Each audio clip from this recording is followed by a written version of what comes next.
Kakang Ismaya sakmenika monggo kula aturi amriksani rawuh paduka Kakang Ismaya anggenipun kula boyong saking jana luka estunipun boten wonten legeting manahipun ingkang rayipun Manikmaya anggenipun kula badhe gendhak sikara kelawan Kakang Ismaya malah sak mangke kula lenggahaken wonten ing Bali Martiu Kunda Manik Kakang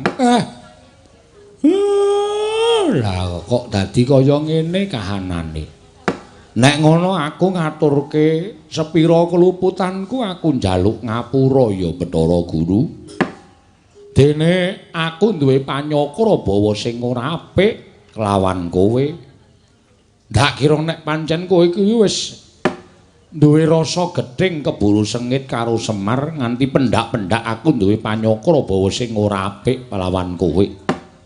Estunipun anggen kula mboyong dhateng Kakang Semar menika namung badhe kula kanthi monggo kanikmataning kayuwangan menika dipun raosaken sesarengan jernyatanipun kula menika tasih rayi Kakang Ismaya piyambak panjenengan lan ingkang rayipun Manikmaya menika tunggal yayah kelawan Rina mboten wonten jamak limaripun kula badhe nyengsarakaken dhateng Kakang Ismaya Kakang Nolo Gareng, dalem Pak. Jebul tekan kayangan kok ora dikapak-kapakke malah disugata sing becik sing apik. Diombyong karo para dewa dilenggahke ning Datulaya Bali Martiu Kunda. Waduh. Iki marmer apa ya, Tru?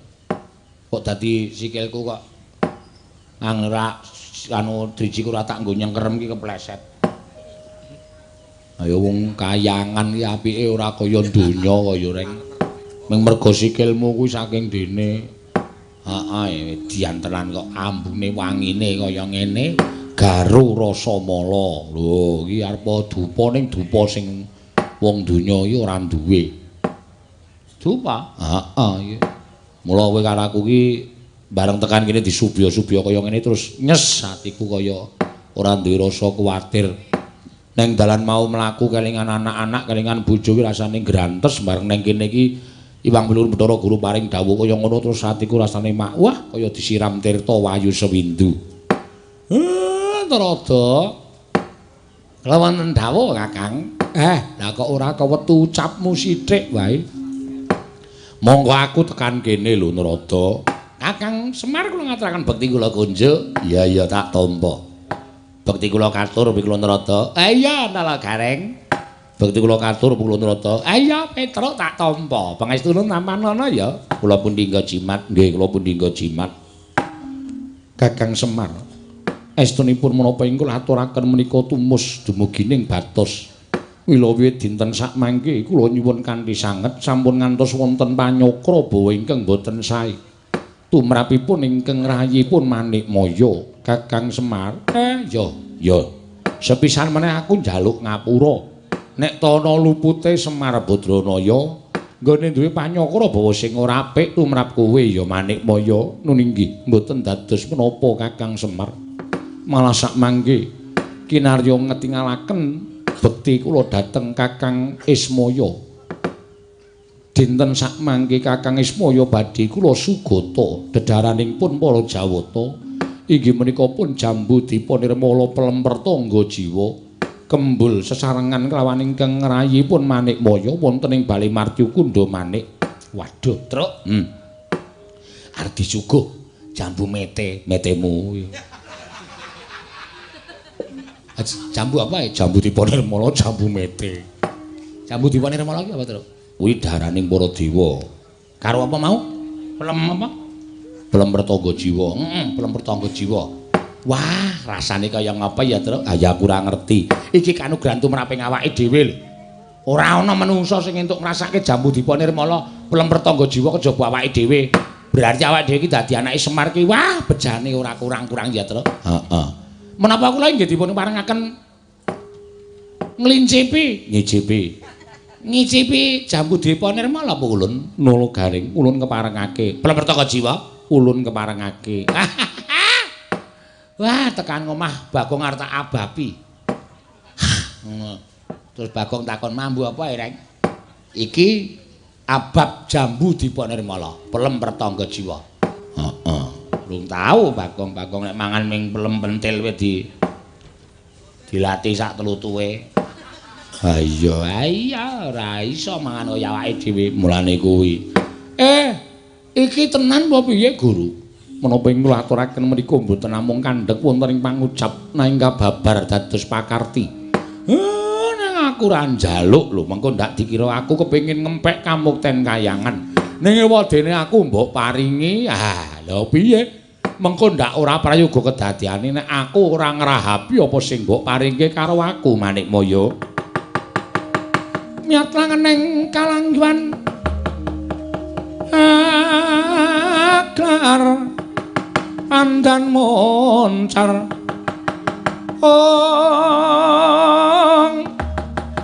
tinon ler kekonang surem sorotetan padang kasor lan pacaring purnameng gegono dasaring mangsa katiga ing Indra wonten timbalan Cawisna dedaran ingkang wis ulun cawisake jambu dipunirmala pelempertangga jiwa dimen didhahar dening Kakang Ismaya lan nala garing apa dene Petruk niki ngestaken dawuh pukulun enggal budhal Bathara Indra mareka ten prayatna semuriris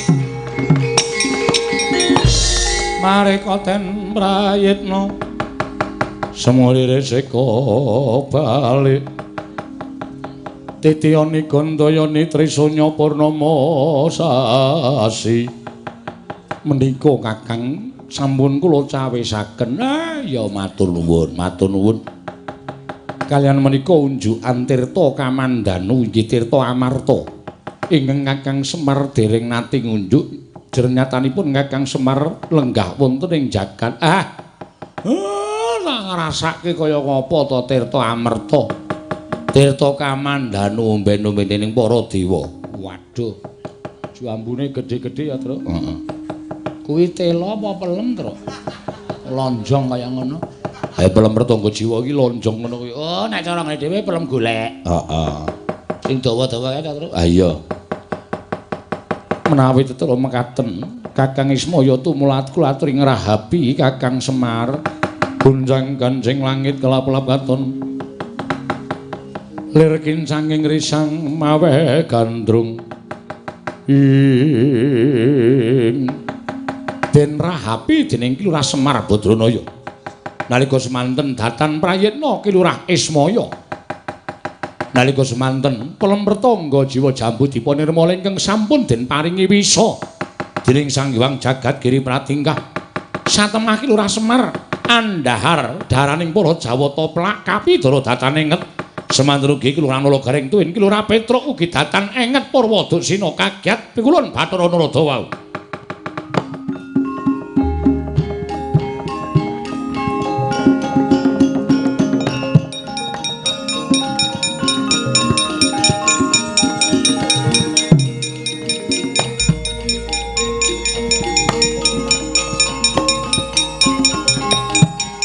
Ayo Tru ndak slantek.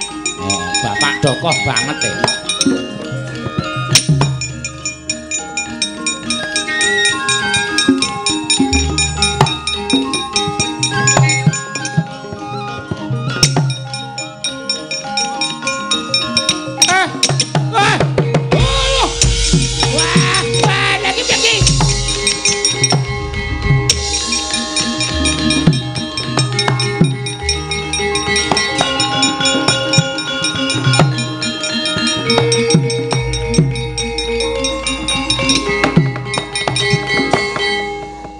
Nadyan limpat dikaya ngapa? Kakang Ismaya ora ngerti marang legetaning ati ning Manikmaya. Kena daru beksi wekasan ora eling Purwadasena. Indra wonten timbalan. Ana kawan katelune bandanen tangane krincungen sikile. Papana ana ing pinggiring candra dimuka. Wahyaning mangsa kala ulun pribadi kang bakal nyemplungake menungsa ingkang murang tata iki Bathara Indra.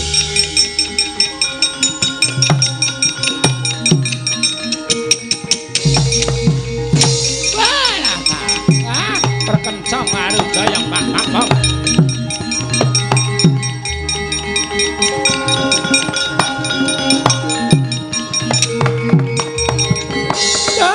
Nuwun sewu lho, Di. Mboten areges kula menika badhe wantun dhateng panguwas Paduka Pramsi Bathara Guru menika mboten. Namung kok kados mekaten kedadosan ingkang tumandu wonten ing Bali Marti Kunda Manik. Monggo menika papan suci. Menika papan ingkang mboten ate kelepetan ing dedosan. Lah kok panjenengan ingkang ngregeti dhateng Bali Marti Kunda Manik kanthi lampah kados mekaten menika kala wau. Kula menika sampun ayem, kula menika sampun tentrem. Paduka Pramsi Bathara Guru paring dawuh bilih boten badhe gendak sikara dhateng Semar. Malah Kakang Semar badhe dipun mulyakaken wonten ing Kayiwangan. Lah, tentrem ati kula. Ning lajeng panjenengan ngaturaken wujuding pelem pertangga jiwa jambutipun nirmala. Sareng dipun dhahar dening Panakawan ketiga tumuli kantaka mboten lemut Purwadasena. Dalah nyuwun mamputen menika lampahan menapa? Menika lakon menapa cobi kula badhe nyuwun mriksa. Lah kok panjenengan Pramsi Bathara Guru menika mentala dhateng kadang piyambak. Lah wah mboten cocok kula nek caranipun kados mekaten. Kakang Narada sampun to. Mbah inggih sampun paring pangandikan ingkang kathah-kathah. Jer menika ingkang kula jangka slaminipun gesang. Kakang Narada kula aturi kendel. Kala wau sampun maring dawuh tunggak waru tunggak dadap mboten melu-melu mboten melu nggarap. Ala becik nglampar menika badhe kula sandhang piyambak. Lah kula menika namung ngemutaken. Sampun Kakang. Kula mboten betah dipun emutaken jer panguwasa tunggal. Menika wonten astanipun pun Jatimurti. Monggo nek ana apa-apa mang rasake dhewe lho, Di.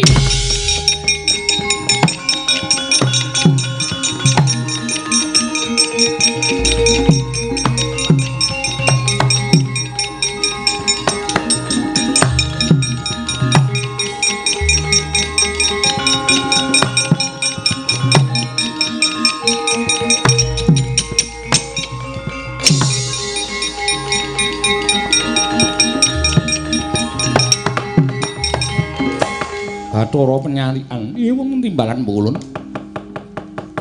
kita ngangsek nggen kita sowan ning ngarsa ulun ana parigawe apa iya mboten kanthi kanyono-nyono nalika semanten kula seba wonten sak jawining Bali Marti Kunda Manik kathah sangganing para Jawata ingkang sami alok bilih wayah paduka ing Madukara sowan dhateng Kayangan ora dadah konangan Janaka mboten trimah Panakawanipun dipun gendak sikara dening Adi Pramsi Bathara Guru. Janaka tertentu ngamuk wonten Kayangan.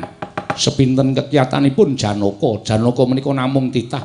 Menawi Janaka mboten narimakaken babar pisan kula banjut Kakang. Jan panjenengan menika sampun lah kepiye to kok dadi kanane kaya ngene. Penyarian kula wonten maring dawuh. Janaka ki nen munggah ning Bali Marti Kunda Manik. Lho nggih ngesnaken dawuh paduka ewang adi kula.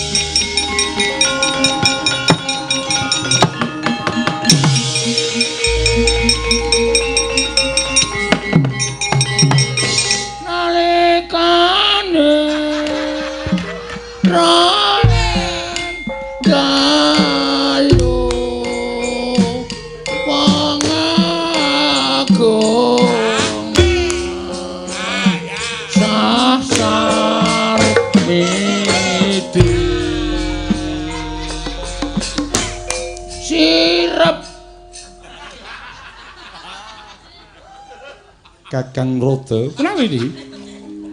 Arjuna sowan. Lah kok Janaka kok kaya ngono iki piye? Anjarian putra Kartawekasan miwah Ekatana. Yeka wis anggene maya Wisnu Praden enteng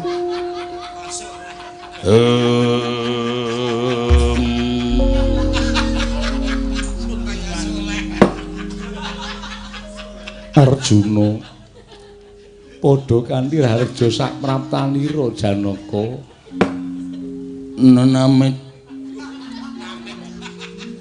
lamit pasang kalimantap tinebena ngilo duni dumawaing tawang tuweng pukulun ingkang abdi pun Raden Janaka kula ngaturaken sembah pangabekti kula kunjuk pukulun ya ulun tampa karya bombong tias ulun kula nggih bombong pangestu ulun tampanana Janaka kula pundi jimat paripit dayanana ing kasantosan prayoga nunggon kita lungguh sampun boten kirang kloso pukulun Janaka wayah ulun Madukara. Padha kanthi raja saprapta kita, nggih. Pukulun Bathara sapa ya? Narada. Wilujeng niring sambi kula kepareng kula ngaturaken sembah.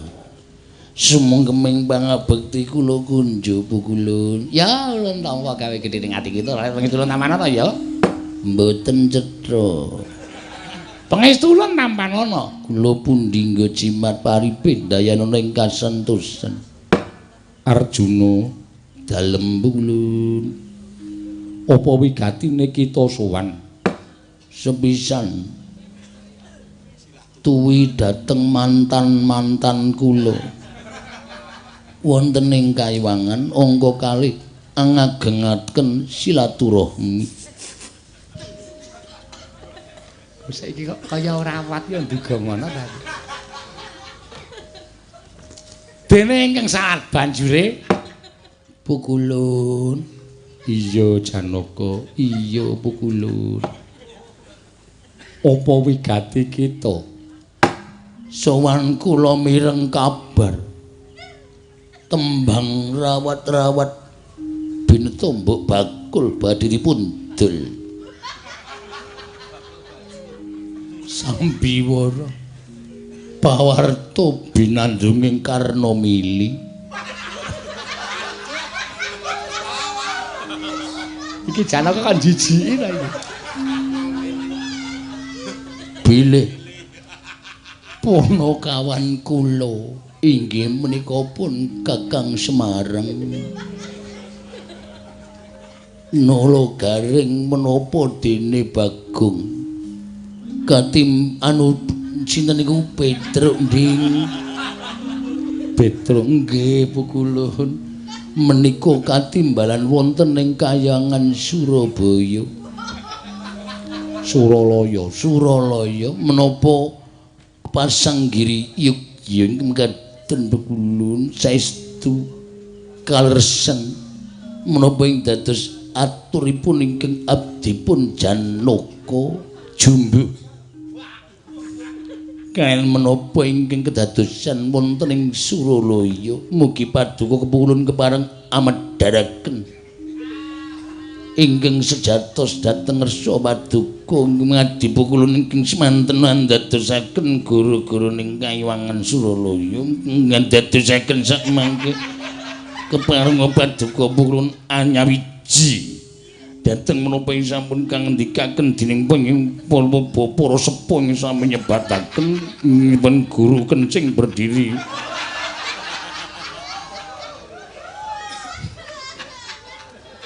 kita kuwi takon perkara apa pukulun kula nyuwun priksa Kakang Semar menapa dipun beta pukulun kok wonten keranjang wonten ngajengan Suralaya pukulun menapa leres yo pancen bener Semar ulun boyong ana ing Kaiwangan bareng lawan Garing lan Petruk acarya kadha wekasan miwahi godhone suluk meneh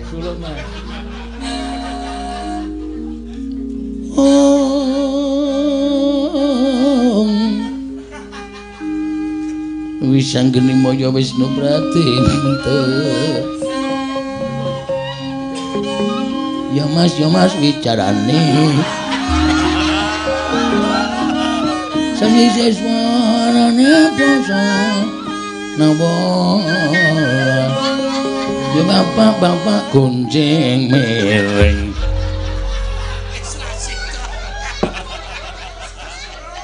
Kok saiki jane sapa ta iki, Pak?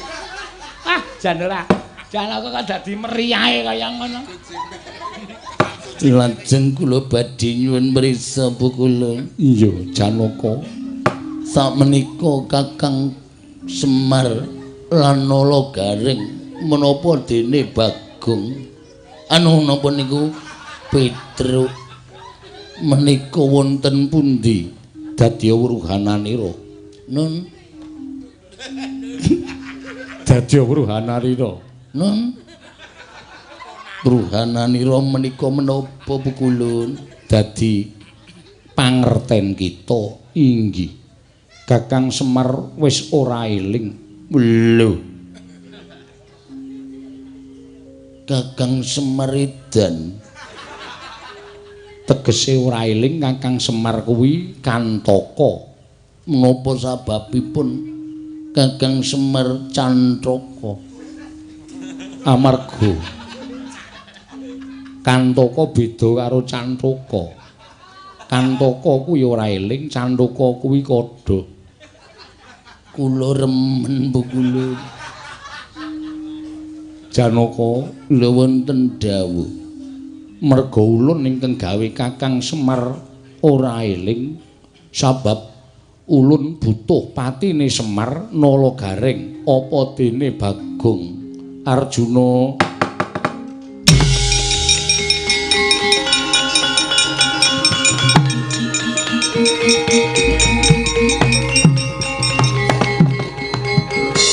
Wah, mesti nesu Janaka. Wong Semar karo Gareng karo Petruk kuwi abdine kok malah diblakani iki piye? Anci kula jarak Kakang. Lho, kok dijarak? Babar pisan menawi Janaka badhe wantun kalian kula. Badhe kula pejahi babar pisan. Walah, sajaipun sampun murka saestu Adi Pramesti Bathara menika sampun wegah napa warah nampik pitutur becik. Janaka ora kleru ora luput karo dipanteni menika pripun? Janaka wonten dawuh bukulun. Kenapa kita malang kerik ana ing ngarsa ulun? Nyuwun pangapunten pukulun kula supe. Bilih kula ngadhep wonten ing ngarsa paduka Iwang Pikulun Bathara Guru. Mugi andadosna ing kawuningan pukulun. Kakang Semar menika abdi kula.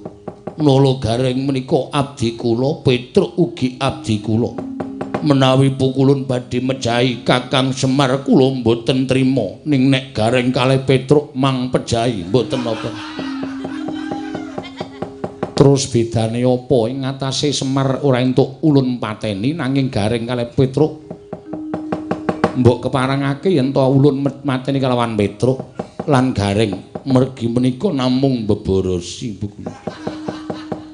Pukulun iya Janaka piye? Kula mboten saged kantun Kakang Semar gesang wonten ing Madyapada kula ugi gesang.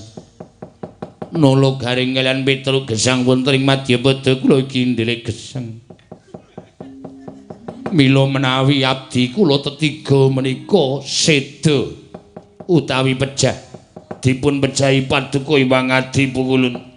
Pukulun kula mboten narimakaken kula ugi nderek pejah. Kita ikhlas karo nyawa kita, mboten ikhlas sebab menapa pukulun. Ulun tamani guntur geni guntur angin lebur tumpur tanpa dadi badan kita dadi sewalang-walang. Nun dadi sewalang-walang. Nek kathah mbok digoreng pukulun. Dadi sewalang-walang ki ajur tegese Janaka. Mekaten pukulun Narada. Kita tampani guntur geni guntur angin. Monggo pukulun kula aturi mejahi dhateng jasad kula pukulun.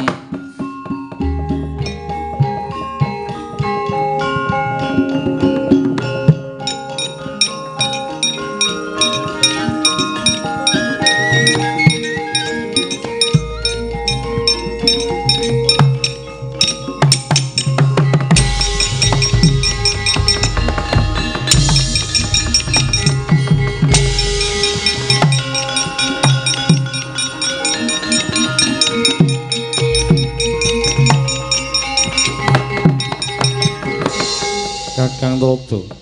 Mboten nginten babar pisan bilih Janaka kuwawa nadhahi guntur geni guntur angin. Janaka digdaya mboten kados dalu menika. Mboten perkara digdaya ning guntur geni guntur angin niku ya ngerti. Nek wong sing ora luput, wong sing ora kleru niku ora bakal iso temama. Naden awi aji kegiatanipun kados menapa kemawon. Janaka mboten klentu, Janaka ora luput. Panjenengan menika sing ngusuk sak penake dhewe sapa-sapa dipanteni, sapa-sapa dipanteni. Janaka kula wonten dawuh Pukulun. Kita ora temama ulun tampani guntur geni guntur angin. Kita nganggo tameng apa? Kula mboten tameng menapa-menapa Pukulun. Sejatosipun namung kula pasrahaken dhateng purbaning Wang Mahanasa. Anggen kula gesang wonten ing Madyapada menika persasat dagang tuna andum bathi. Nek bathi-bathine ayo padha didum bareng-bareng. Nek tuna ayo padha mbudidaya supaya entuk bathi. Bocah iki anggere gawe ukara ora iso ngartekke kok penake ra jamak-jamak ora. Ulun mboya bisa mateni kelawan jeneng kita. Pukulun menawi paduka mboten saged mejahi dhateng kula. Menawi panjenengan mboten kepareng ngunduraken Kakang Semar lan Panakawan kalih menapa panjenengan kedah kula tampani pusaka kula Pukulun.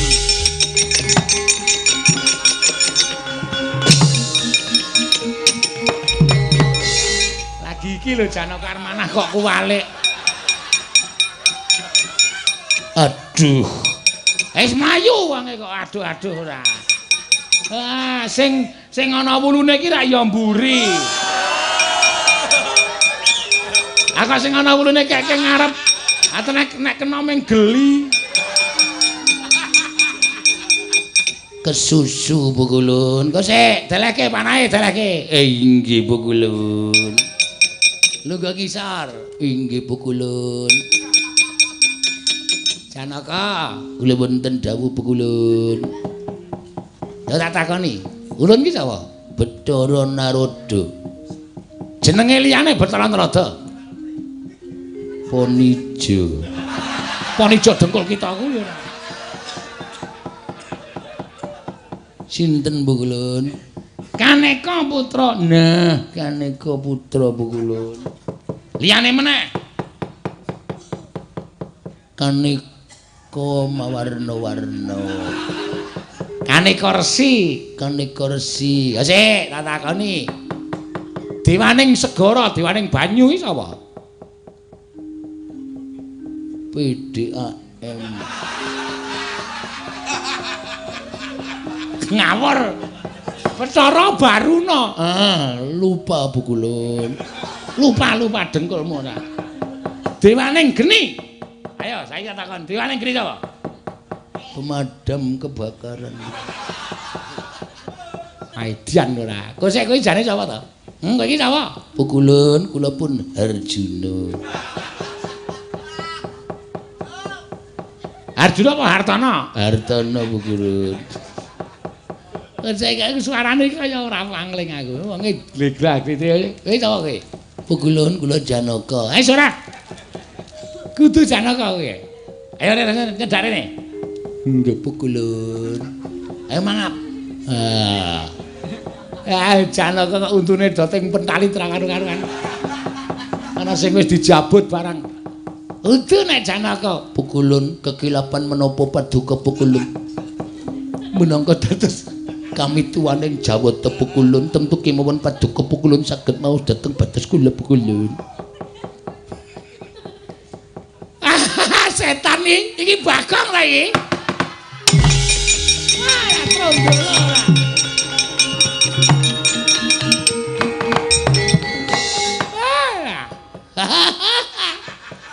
Pukulun tidak boleh ketawa di sembarang tempat. Wah, lah mula ket mau kok tekoe kok nembang dhewe. Suluk-suluk dhewe, trembelane ora. Wah, lah kowe iki entuk sandangan endi? Pukulun kula dipun bantu.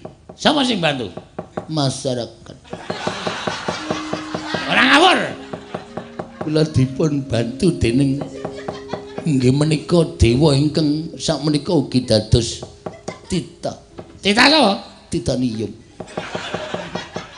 Sama? Siwa. Siwa sapa? Siwa Togog. Wah, Kakang Catugara. Wah, cacake adine diboyong ning kayangan ora trima. Kowe sing sowan Brana. Inggih Pukulun. Terus kandhane Kakang Catugara piye? Kula kinen minggah wonten ing kayangan nyuwun wangsulipun bapak kula. Sawa Prabu Pandu. Pandu dengkulmu Masakara. Sapa? Semar. Oh ya ngerti aku Bagong dadak takon. Semar karo Petra karo Gareng ngajak bali. Ora dinehke aku gasro nang kayangan. Ngamuk kok gasro ora.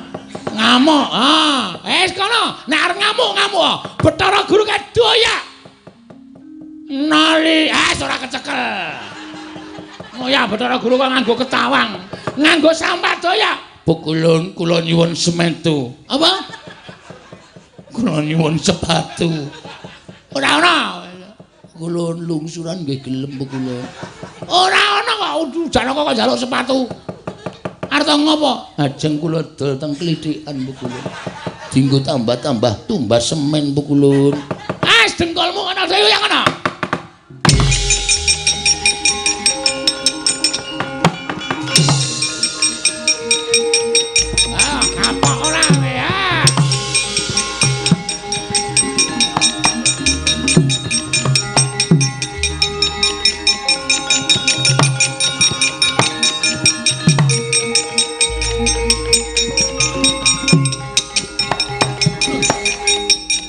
Pukulun Bathara Guru panjenengan kirang tanggung jawab. Padahal kula sampun positif mengandung. Pukulun Bathara Guru teng pundi Semar, teng pundi Panakawan Petra karo Bagong. Sampeyan ora menehake Gareng. Sampeyan ora menehake Gareng Petra Semar aja klakon dosa ana dewa tak. Aduh lali. Ono dewa tak ingel leganing atiku. Janaka aja kaya bocah cilik. Aku pancen udu bocah cilik. Iki wis tuwa, iki wis gedhe. Nek sampean ra kena dikandhani aja takon lakon kene marganing pati mokul. Aduh mati aku.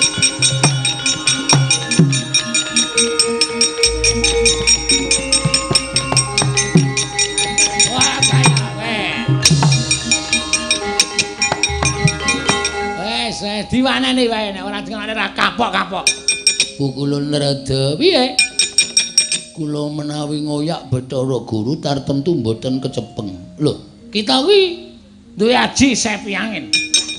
Samenika sampun kantun sepi banget Kakang.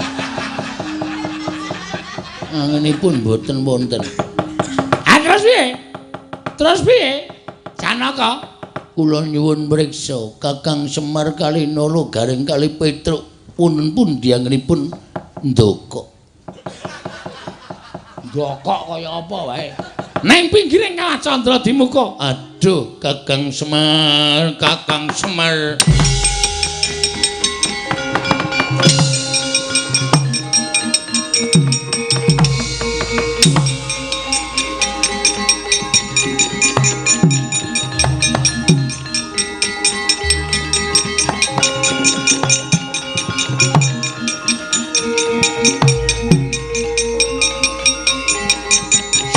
Suram Dewangkara Genggen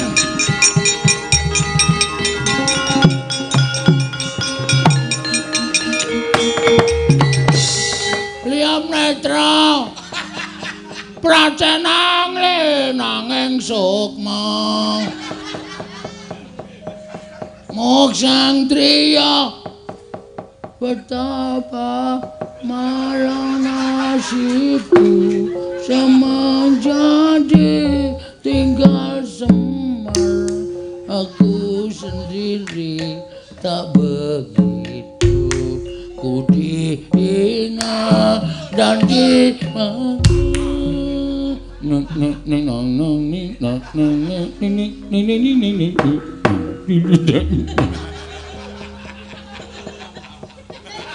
aku disenani wong ra ya nek. Wong ibu tiri kok nganggo umpak-umpak. Nek do nonton miso-miso kabeh. Aja Kakang Semar. Nala Garang Petruk Bagong. Nala Garang karo Petruk tok. Bagong ora melu Kakang Semar. Semar kowe kena ngapa kowe? Kowe kok do ora eling iki kepiye? Tak tibane Tirta Kamandanu. Mesti kowe padha eling Purwadaksina. Yakin aku ora bakal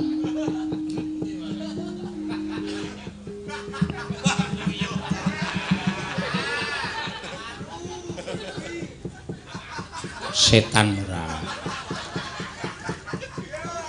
Wedhus kuwi. Mulane dienggo mengkurep kok teles-teles. Ndara to. Iya. Kakang Semar.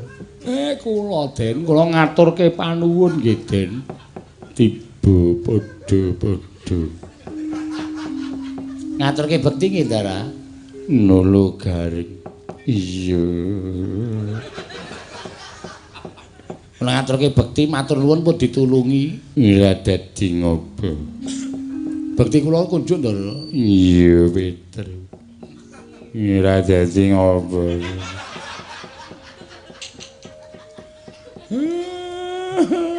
Sampean kok nusul melu bis sing keri dhewe. Nek mboten nonton sampean mboten ajeng pancen Bathara Guru ki setan. Disuguhi panganan kok. Lah kok dadi ana wisa racun daru beksi nganti semrebet. Wis tak tambani Kakang Semar. Nggih. Wong keracunan kuwi tambane ming degan abang. Degan abang? Iya. Ada iki wau banyu degan abang. Kok mbegagah tak gimbul. Nggih, matur suwun, matur suwun. Sembah nuwun, Ndara. Kula wis slamet. Kakang Semar. Kula. Suarane Ndaramu kok dadi kaya ngene. Suarane Ndara kok dadi galur ya, Tru. Oh, enggak kulon mraga kok. Iya. Oh, setan ki ora. Galur banget. Enten apa, Den? Kayangan kok ana kepik. Mlebu ning cangkem Kakang. Mboten napa-napa niki dinggo. Dinggo mbangane ora ana samben. Dinggo mil-mil. Mil-mil. Nggih. Terus pripun Kakang Semar? Kula aku mitulungi Kakang Semar tak rimangi Bandayuda karo pukulun Bathara Guru. Nggih, iya. Lah saniki guru teng pundi? Ning sekolahan. Sik Pak. Aku kok curiga to iki. Anggere jak serius kok nglece, jak serius kok menggok iki. Wis tak takonane. Ndara saged unggul kalih Bathara Guru? Iya, Petruk. Aku ditampani guntur geni guntur angin ora apa-apa. Mboten apa-apa. Ora, nyatane ora ana awakku sing babak. Bucik. Toyo wis iki kudu Ndara iki. Ayo diteruske terus dititik terus. Bucik napane? Bucik kulite putung balunge suwek jariki. Oh. Terus sampeyan iso ngalahke Putulung Bathara Guru ngangge napa? Nganggo arit. Mundur, Mak, mundur. Ndur. Ora ana Janaka kok nggawa arit ki ora ana. Ndur rene. Jan piyayi bagus e. Iya. Ketok iki. Janaka dialem kok melu napuk iki. Urang griseni Petro. Ndara Janaka garwane sing teng Madukara pinten? Aduh.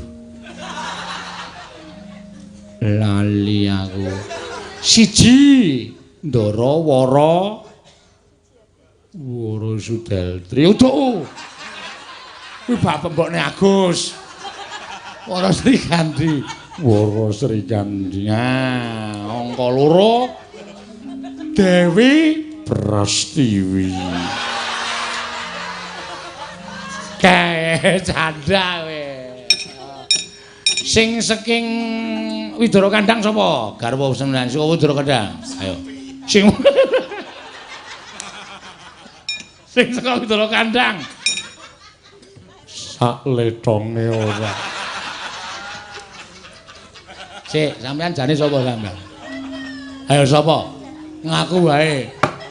Ngaku wae ora gelem aku tak ajar ngono. Ora percaya aku nek Ndara Janaka. Ayo, sapa? Ora ngaku? Wak tubruk cemplung kawah Cadrewa. Iki mereka truk.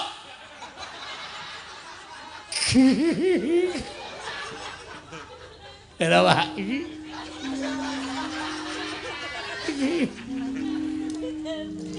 Aku kok kaya ora pangling lembeng kok. Muni truk. Petro. Ngapa Emil? Cejes ora ya. Apa ora gancane ngene kok. Gleleng. Wah aku kok gleleng aku Ayo kene. Semar. Mbuh. Ora sudi aku. Kowe iki nek ora tak tulungi, iki do mati. Kowe do ora ngaturke panuwun malah Janaka duleng-uleng. Ora sopan babar blas. Ora kowe jane gak usah ndangane sapa ya, Gong? Aja ngarepku. Nyewa ya kuat kok. Ora. Aku dadi persis plek ngono lho, kaya ora nganggo sandangan. Aku sowan Togok Emir. Kakang Togok. Heeh. Aku kowe munggah nang kayangan, Gareng munggah nang kayangan, Petro ya munggah nang kayangan. Aku susah. Aku kaya kelangan sedulur. Terus aku sowan ngersane Siwa Togok. Oh, bar kuwi aku njaluk tulung Watogok. Wah, adimu arep mati. Arep mati ngopo? Munggah nang kayangan. Terus ayo kowe wis aku sik nulungi. Kowe tak dandani. Cara manut aku, kowe njalukmu cara apa? Aku pengen cara Janaka. Oh. Aku munggah nang kayangan mau wis. Gondol. Gondol apa ayo? Tepungan loro ndo telu. Oh. Do jatuh cinta karo aku. Terus Bathara Guru mlayu saka kayangan. Kowe karo aku rasah lunga saka kayangan. Aja lungguh dampar kayangan ning rasah lunga saka kayangan, neng kayangan bae. Sebabe Bathara Guru mesti golek jago. Aku duwe omongno mau. Jalune samene jalune. Jago iki tegese sing arep ngalahke kowe kuwi mergo kowe iki wani karo Bathara Guru kok ya. Monggo biasane nek jagone iki mesti ning Ngamarta ya, Pak. Sajake. Ha iki engko kowe ketemu karo Ndara Janaka sing asli. Duh, aku lek salin piye ya iki? Lek salin piye? Ha iki nek ora salin dipanah tugel guluku. Cetorene Janaka ya, cetorene ketok ya sing iso mbantu dewa-dewa iki ming Pandhawa kok. Walah, wis. Togok kok asu cangkeme tenan. Ha iki gawe masalah iki aku. Lek salin piye? Gek Togok iki mung duduke dalane tok terus mulih. Penyakit tenan kok. Rasa kuwatir eneng aku, kowe rasa wedi.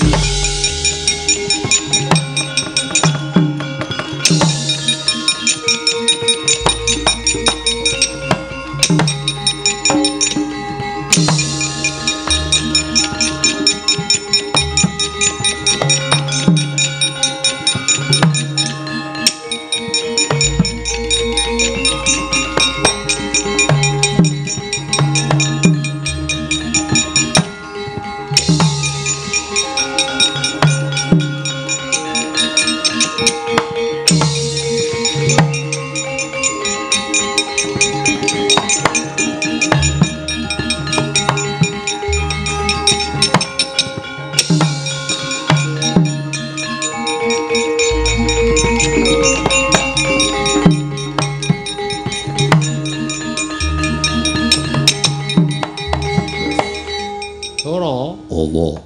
Ora Janaka usek wae ngopo to? Merenahaken Koko Prabu. Iki aku bingunge nggo napa? Kyai Darmaji paring dawuh yen to Panakawan pasewakan ing wis kepungkur ora ketok. Ya. Mula tumule aku didhawuhi supaya niti priksa kalawan kahananing Panakawan. Lah kok dadi ora sowan ki nendi Werkudara? Wah, aku dhewe ora ngerti. Mbuh menyang endi Panakawan? Adat saben Semar nek ora sebo mesti menehi keterangan. Ning ora ana keterangan apa-apa. Tumrap para Panakawan. Wah, apa ditanjike ning Karang Kadempel. Miturut aku kuwi luwih prayoga. Yen pancen ngono ayo budal saiki kosik. Kok kosik eneng apa? Rasaku kok ora kepenak ki arep ana apa Werkudara?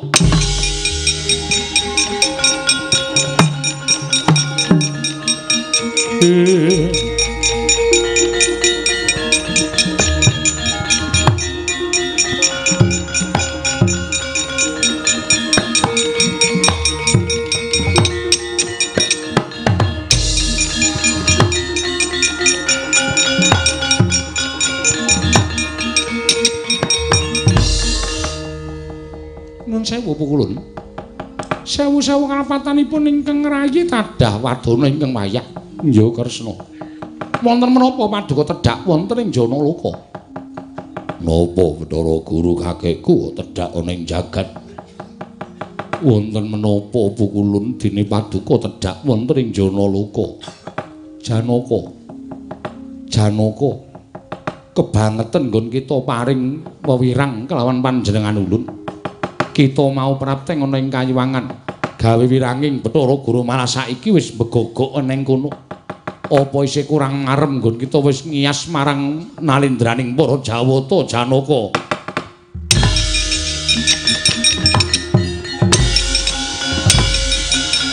Werkudara.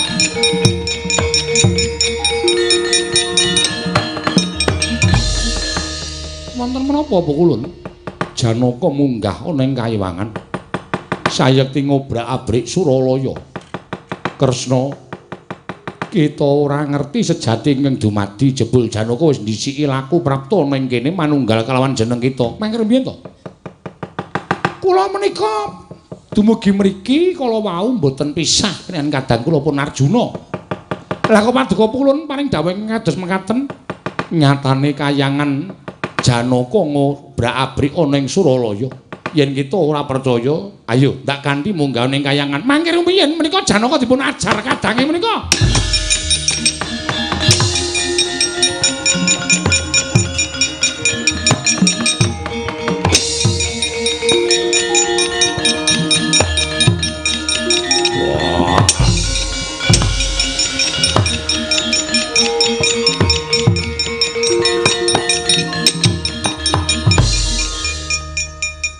Werkudara, apa?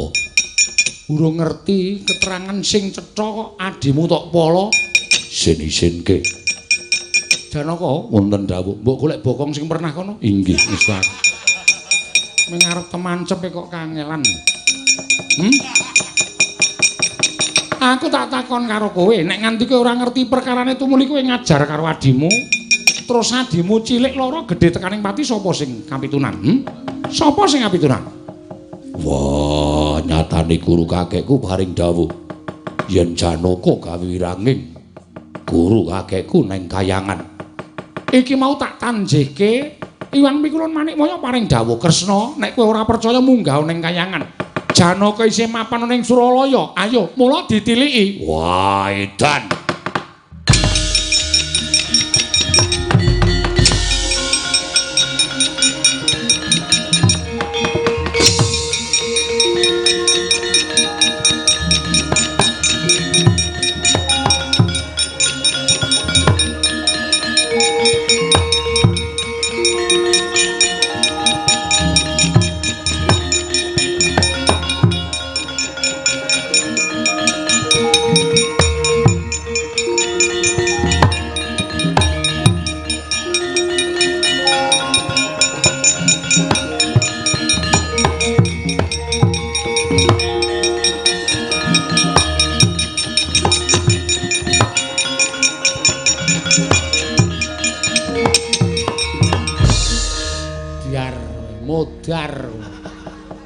Yakin tetep modar nek saiki.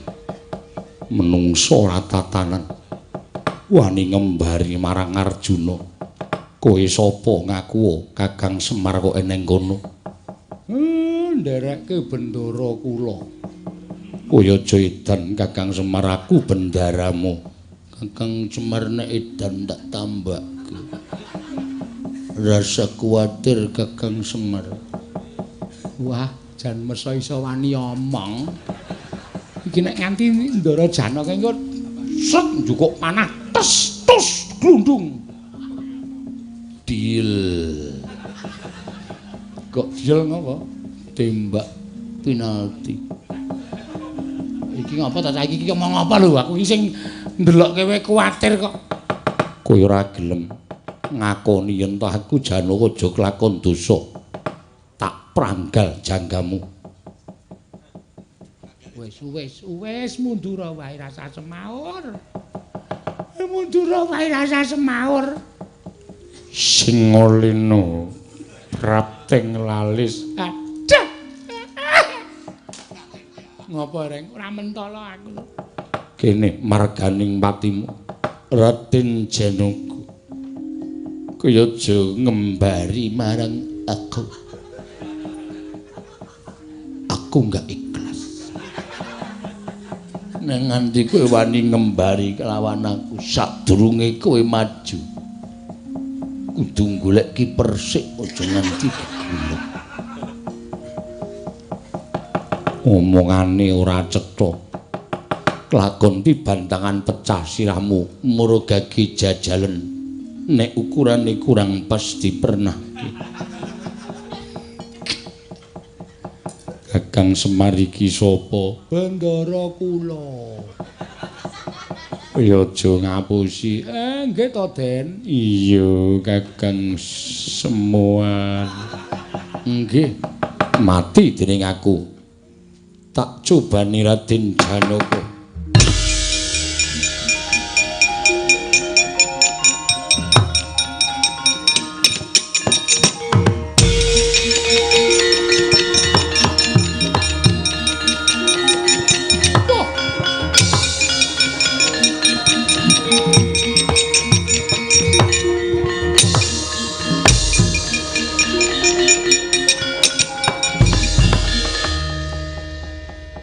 Raden Janaka, aku ora bakal merjaya kelawan wong kang wis ora duwe kekuatan. Kowe tak luwari Raden Janaka, aja melu-melu perkara iki cah bagus. Mundur. Edan isin banget kula kok. Janaka dingonokne Werkudara piye? Wah, deplok ndase.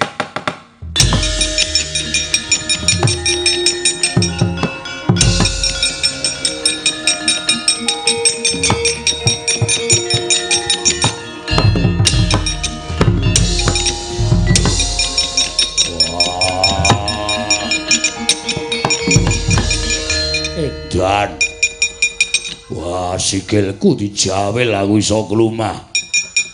Wah aja kok meng kowe Werkudara. Sikilmu tak jawel iso klumah, Kresna kuwi tak jawel iso mengo.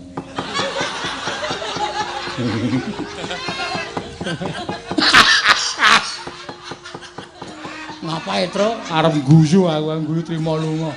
Dijawel iki ya mesti mengo ae. Masa dijawel kok ora mengo. Arep ngopo kowe nutun Ndawarawati? Adi-adimu wis padha kalah kabeh. Kowe wani karo aku? Sing tak wedeni apamu? Kowe wani karo aku apa kira-kira kowe kuat nampani senjata cakra? Ora kuat tak becak. Kowe kuat nampani pusakaku Kyai Kesawa? Kowe dadi buta, aku dadi semut. Semut mlebu ning irunging buta. Tak gerogoti otakmu kuwi tekaning pati. Dan iki Janaka kuwi sekolahane ndi ya Werkudara? Ora weruh. Wah jengkel aku weruh ket mau. Wah nggugu karepe dhewe. njupuk godho rujak polo. Njupuk ning sing pedes. Wah, setan. Marai mangkel ya omongane. Oh iya, rujak polo kok padake rujak apa? Muni sing pedes. Semar, ora cengengesan kowe. Semar, maju rene.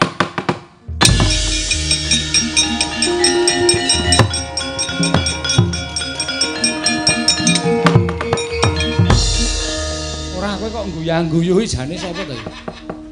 Ndara kula, Ndara Janaka. Udu. Janaka ki omongane ra kaya ngono. Janaka ki mau wis nganti isin. Lho saiki ning njaba. Kae lho. Mogok-mogok. Kula nek matur mengke ndak. Niki mang sia-sia. Ora. Ana kedadian kaya ngene iki mesti ana perkarane. Perkarane kowe crita. Kula niku mengarep nuruti anak kula li arep bangun. Napa Ndara? Aduh, aku gak tahu. Lali kula. Bangun desa. Ning ora duwe prabeya, mula kula pengen bantu. Ning gandeng kula niku ya wong saking ora duwe kekuatan apa-napa. Terus anak kula Bagong sumpah. Sumpahe Bagong apa? Nek ora kelakon bangun trima dientengake patine. Ngoten niku lho, Bagong sumpah ngono nggih. Bathara Guru tedhak teng Karang Kadempel. Ngluputke Bagong ning kula niku jare ngerti legetane ngati Bathara Guru niku kalih kula wis sengit suwe. Mula pendak-pendak ana lakon mesti Bathara Guru ngewangi Durga njangka pati kula ora nggih to? Iya. Mula bareng Bagong ajeng diboyong teng kayangan merga sumpahe Bagong jare ngoyake Bali Martya Kundamanik. Kula sing dadi ijole. Kula ngijoli anak kula Bagong munggah teng kayangan. Lah kok tenan? Tekan kayangan kula disugata tembung sing apik, sing manis-manis. Kula diwenehi pelemper tangga jiwa jambu dipa nirmala. Barang kula pangan jebul wis diburehi wisa racun. Semrepet kula ora weruh napa-napa. Ngerti-ngerti ditulungi Ndara Janaka enten pinggiring kawah merga kula diblithuk karo Bathara Guru. Oh iya. Sik to, nek aku tak omong menengo wae. Aku bendaramu Semar. Bendara ning menengo sik. Iya. Ngoten niku lara-larae.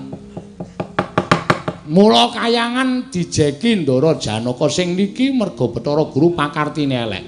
Taunana Windanana nek mboten nyuwun ngapura karo Ndara kula Janaka sing niki, ora arep kula balekke teng ngarepe Bathara Guru.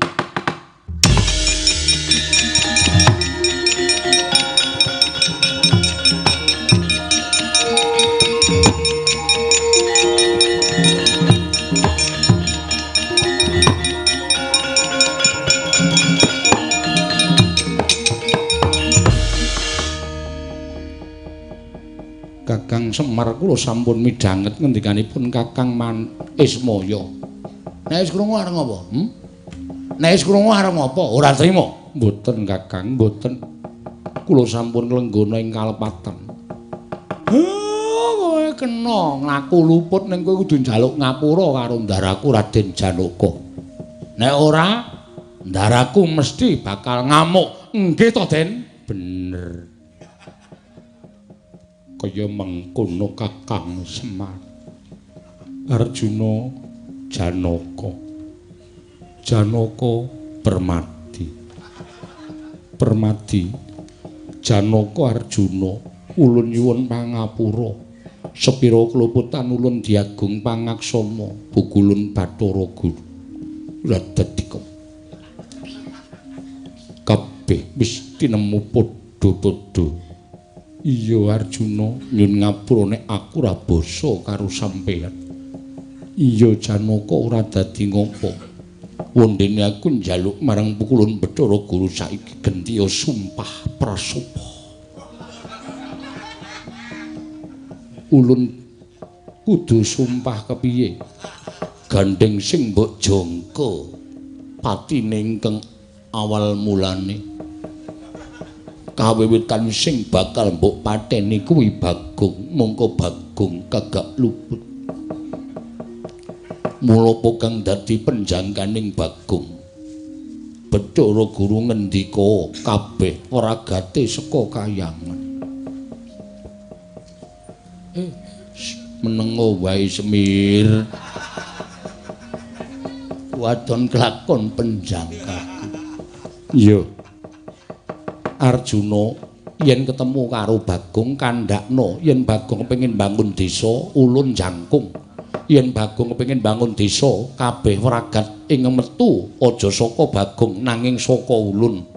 Sineksen jagat saisine sineksen keblan papat segara gunung isine ngruna wengi apa kang ulun ucapake sayekti ora bakal lincat.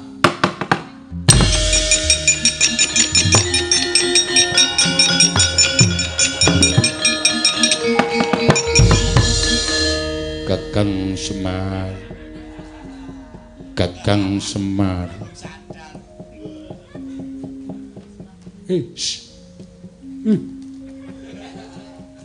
Kakang ngono apa Kakang? Petro, gawakne pengilon.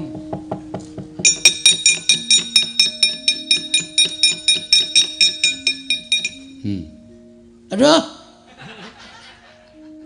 Wah. Wah malah. Wah bajigur iki.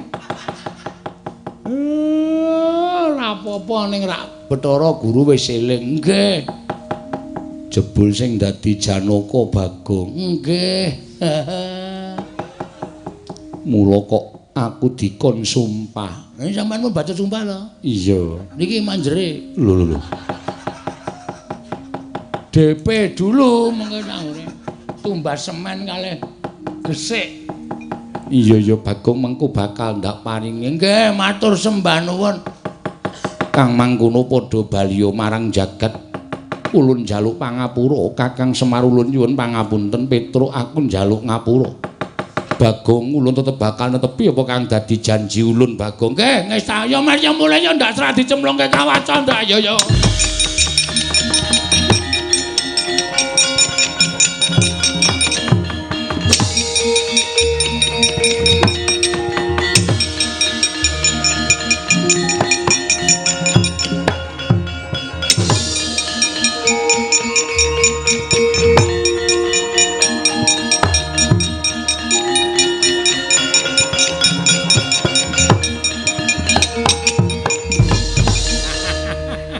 Pripun? Lah nek Bathara Guru niku diemutke Sang Hyang Bathara Wenang menika kajen. Lah Bathara Guru dielingke Bagong maka Bagong diajak-diajak nyuk-nyukan teng kayangan dadi Janaka. Mula panjenengan niku aja sok tumindak elek mengko ndak kewirangan. Kula mboten rumaos kewirangan, Kakang. Kok ngono kok ora kewirangan iki dilehke ning ngarepe Kresna ning ngarepe Werkudara.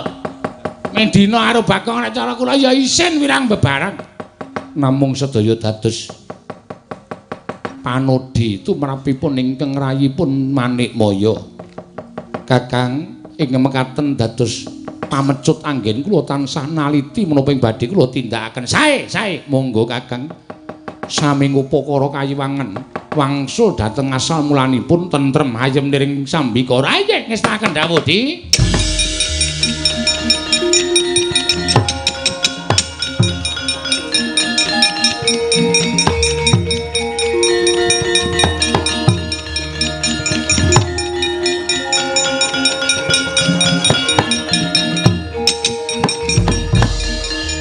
Wis gek matur. Gek matur.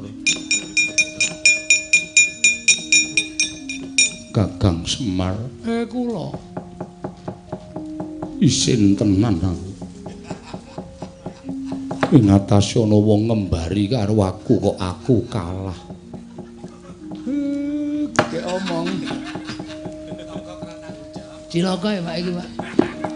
Makan buah si malakama. Ora malakama apa. Aga wis. Matur Ndara. Iya.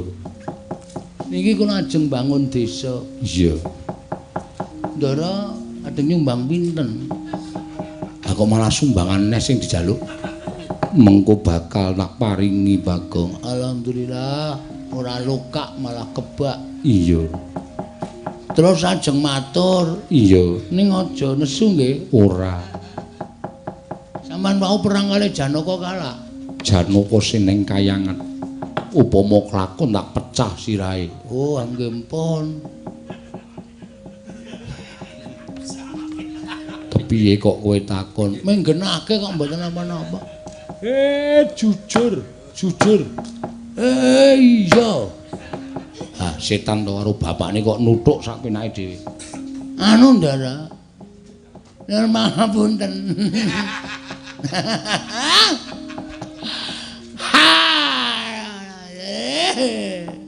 Ngopo Bagong? Kowe kok guyu? Nek kowe guyu, aku seneng atiku. Matur suwun.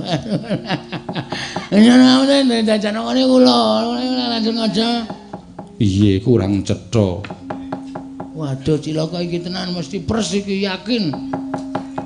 Nuwun sewu sing dados Janaka teng kayangan wau kula. Ning sebabe wonten kok Ndara. Sebabe wonten. Apa to sebabe kok kula dadi Janaka niku wonten? Dados Ndara ampun duka riyen kalih kula. Jalarane wonten apa to kok nganti kula dadi Janaka teng kayangan niku amargi nganten nggih Ndara. Sejatosipun Ndara Ndara niku sae sanget kok piyane. Niku nganten. Nganten nggih Ndara. Wah jane abot tenan tangane iki. Mer wangi mer. Lah dituthukke ning dasmu. Wah amargi kula ngewangi Semar. Semar ngopo? Semar dipejahi. Karo sapa? Oleh PLN. Anu napa? Oleh Bathara Guru. Terus kula nguripke Semar. Terus kula dadi Janaka. Sing ndadekke ku Janaka sapa? Sing ndadekke Janaka Siwa Togok. Ndadak ngene togok barang iki. Lah kula ora ndek kanca. Sing ngewangi kula nggih Mpok Togok, nek ra sedaya mangge Padang. Ati balen iki tanganku aja digoceki sak penake dhewe. Nek tok goceki aku ora iso ngopo-ngopo.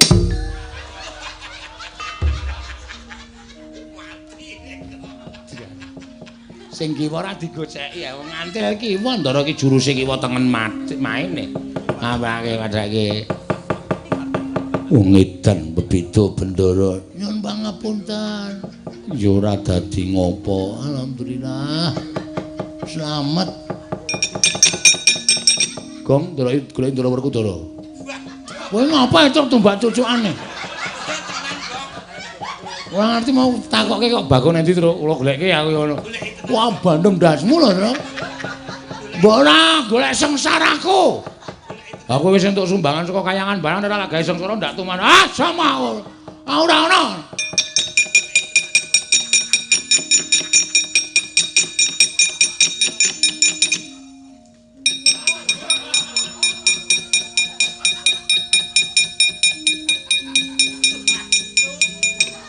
Koyo dadi gleleng mau. Arep tak tendang sikilku tok uncalke aku kulumah ping pindho. Wah. Cengenges. Dadi Janaka glelenge ra jamak-jamak. Mbok sampun Kakang Mas wong mboten menapa-menapa. Ora izin. Ora wirang. Kalah karo Janaka sing kedadian saka Bagong. Bagong sampun nyuwun pangapunten. Ora dikapokke. Bola-bali men njaluk pangapura. Anggepe penake dhewe. Nggugu arepe dhewe. Werkudara klumah ping pindho.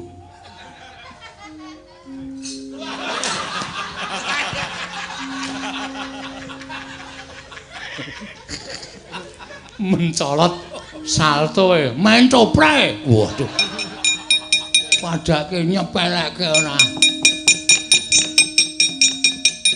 Janaka Wonten maring adang. mundur mir. Junguk nang kono ora. Ono nang mburi kono. Lho iki sing kawogan kok ora ana. Sinten? Bagong. Salah meneh. Ora sing nyalahke kowe iki sapa? Wong aku ora ngopo-ngopo. Lah nek aku perang kuwi kowe tak salahke wong aku ora perang kok.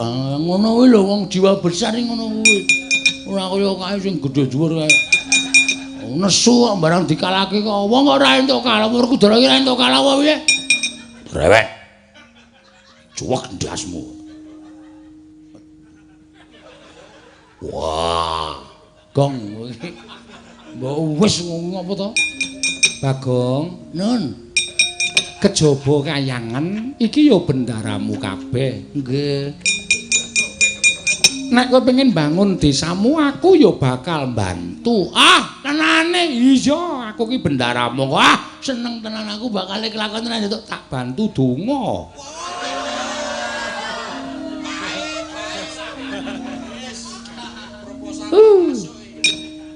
Apa itu? Loh. Nyambut gawe iki nek ora rancak ora apik to. Nggih, nggih. Mula donga kuwi iso ngrancakake gawean. Oh, nggih niku pun paling apik. Werkudara bantu apa? bantu jotos re. Jotos, jotos. Lho go ngerti bantu jotos. Jotos ki enak lho. Ngapusi aku kowe. Ngapusi aku kowe ya. Ngapusi aku kowe. Aku wis ngerti jotos ki ngampleng kok enak ora. Sampun paripurna. Pikiran kula wis entek tekan riki niki. Ini gelem ora gelem nggih pun rampung tekan riki niki lho.